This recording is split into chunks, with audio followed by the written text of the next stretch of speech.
மீன்களை பிடித்தவன் மனுஷனை பிடிக்கவே மாற்றின இயேசு என் படகில் உண்டு. நிச்சயம் ஒரு நாள் மறுதலிப்பேன் என்று அறிந்தும் அழைத்தவர் அருகில் உண்டு. நான் வீசும் வலைகள் எல்லாம் வெறுமையாய் வந்தாலும் என்னோடு அவர் இருக்க குறையேது.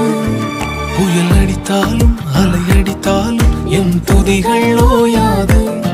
கரை தெரியாமல் கண்ணலைந்தாலும் என் துதிகள் ஓயாது. என் நம்பிக்கை அவமானாலும் என் துதிகள் ஓயாது. கைவிடத் தெரியாதவரை